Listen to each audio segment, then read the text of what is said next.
नमस्कार बच्चों, बहुत बहुत स्वागत है आपका गॉस प्रमेय के सेकंड भाग में। आज हम फिर आपके लिए गॉस प्रमेय से संबंधित कुछ अच्छे टॉपिक, बढ़िया न्यूमेरिकल डेरिवेशन जो है वो लेके आए हैं। तो गॉस प्रमेय का जो है, गॉस प्रमेय क्या होती है, इसका निगमन, ये एक बहुत अच्छा सवाल है, अच्छा क्वेश्चन है। तो गॉस प्रमेय क्या है, सबसे पहले ये और फिर इसका निगमन। तो गॉस प्रमेय क्या होती है मैं आपको बता दूं कि ये जो है एक गॉस प्रमेय जिस तरह जो है फाई ई जो वैद्युत फ्लक्स होता है वो क्यू आवेश क्यू का 1/ε0 गुना होता है। ये गॉस प्रमेय कि किसी बंद पृष्ठ से, गॉस प्रमेय बंद पृष्ठ से लगती है, तो किसी बंद पृष्ठ से होकर गुजरने वाला जो वैद्युत फ्लक्स होता है फाई ई, किसी क्लोज सरफेस बंद पृष्ठ से होकर गुजरने वाला जो वैद्युत फ्लक्स होता है वो फाई ई जो होता है वो उस पृष्ठ से बद्ध घिरा हुआ उस पृष्ठ से बद्ध आवेश Q का 1/ε0 गुना होता है। ये गॉस प्रमेय है। समझिए, मैं दोबारा बता रहा हूं कि किसी पृष्ठ कैसा होना चाहिए, बंद, किसी बंद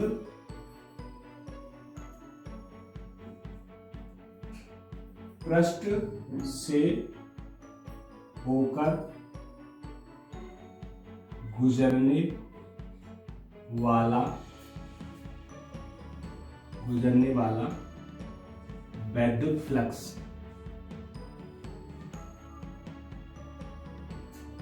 फाई ई कॉमा पृष्ठ से बाउंड घिरा हुआ,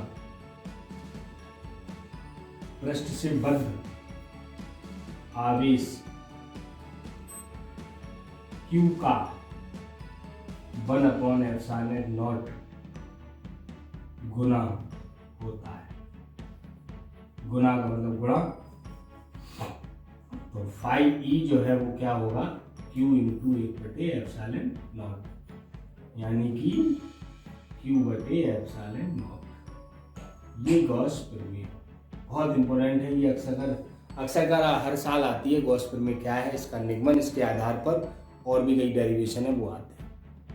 ठीक है, 3 डेरिवेशन है, मैं आपको बता दूं अभी। एक तो अनंत लंबाई के तार, अनंत लंबाई के विस्तार और खोखले गोले के कारण वैद्युत क्षेत्र की तीव्रता के सूत्र का निगमन, ये 3 डेरिवेशन है। और 3 डेरिवेशन में से 100% एक आता है, निश्चित आएगा। गॉस प्रमेय क्या है, इसका निगमन है।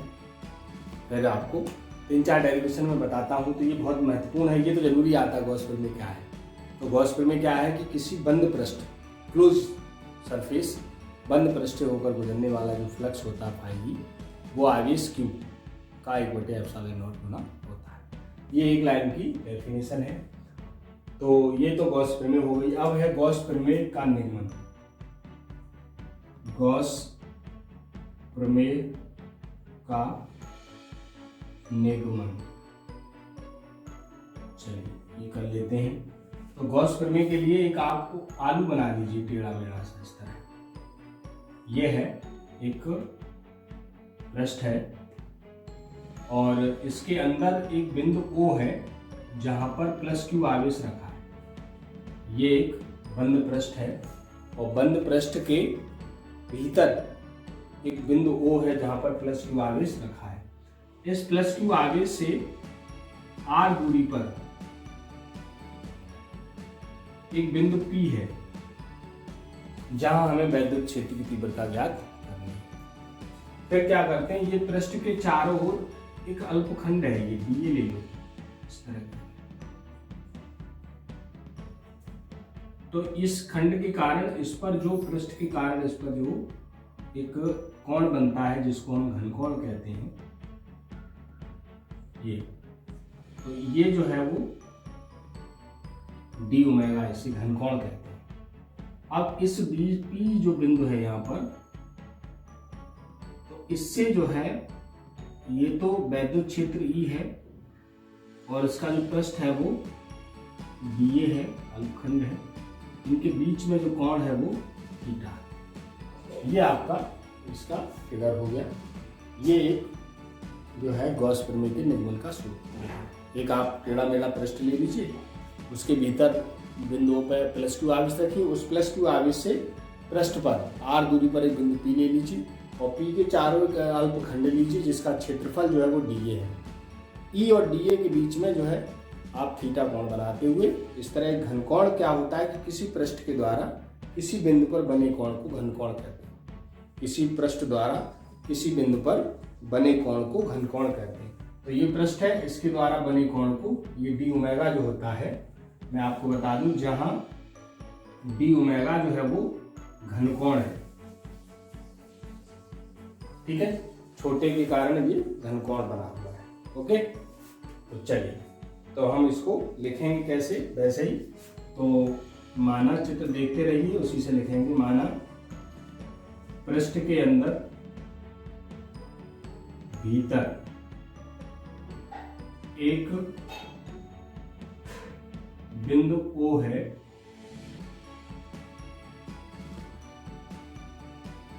जिस पर प्लस क्यू आवेश रखा है, सर प्लस क्यू आवेश रखा है। बिंदु O से R दूरी पर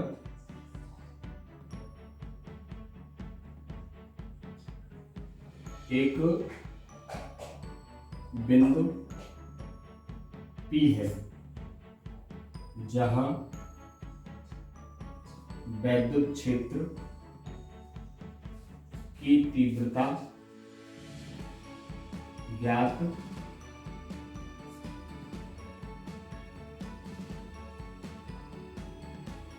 ये तीव्रता तो ज्ञात नहीं करना, ये सेंटेंस मत लिखो।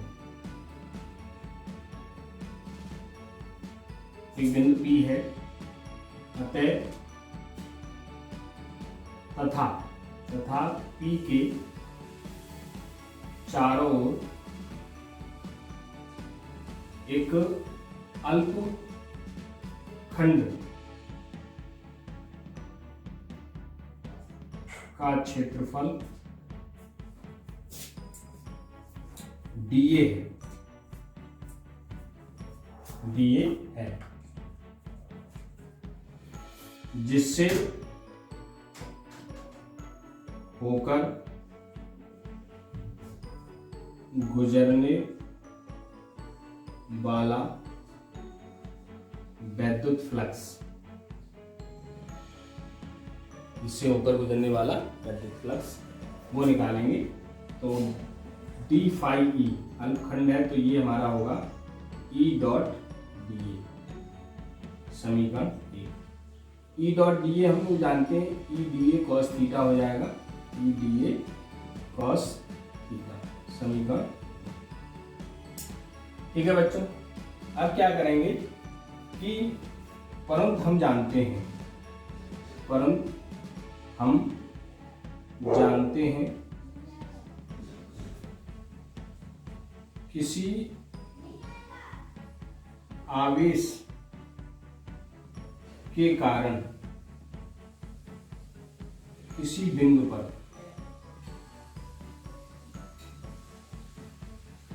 पर वैद्युत क्षेत्र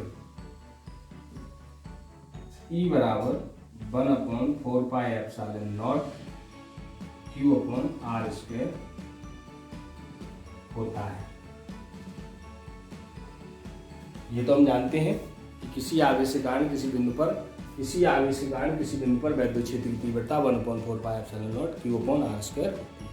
पक्की बात, ये मान यहां रख दो, यह मान समीकरण 2 में रख दो।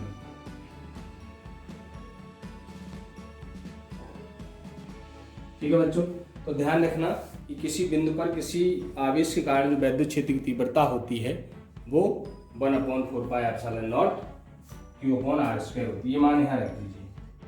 तो डी फाई ई बराबर हमारा जो है वो हो जाएगा 1/4πε0 और Q/r² और डी ए कॉस थीटा।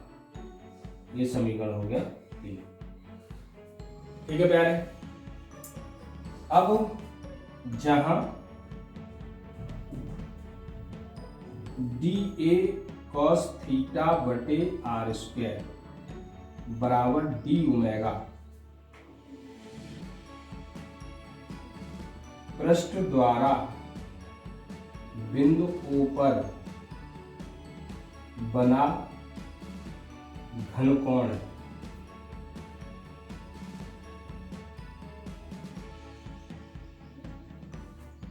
ठीक है भाई, तो पृष्ठ द्वारा बना घनकोण है, जो पृष्ठ है ये इसके द्वारा बना घनकोण है। तो D phi E is equal to हमारा हो जाएगा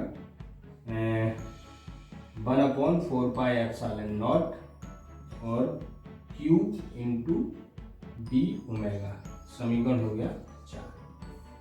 ठीक है, यहाँ तक कोई दिक्कत?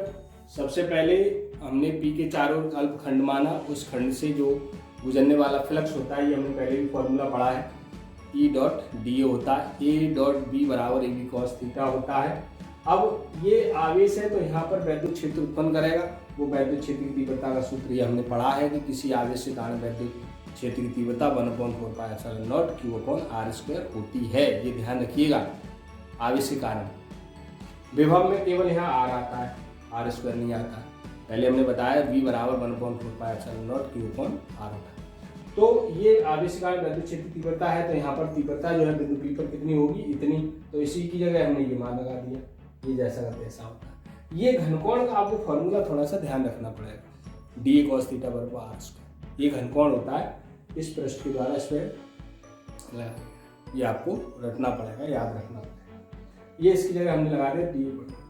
अब ये छोटे खंड के कारण यहाँ वैद्युत फ्लक्स है। अब हम पूरे जो पृष्ठ हमने लिया है, गोल जो टेढ़ा मेढ़ा पृष्ठ है, इस बंद पृष्ठ के कारण वैद्युत फ्लक्स निकालेंगे। तो क्या लिखेंगे? अतः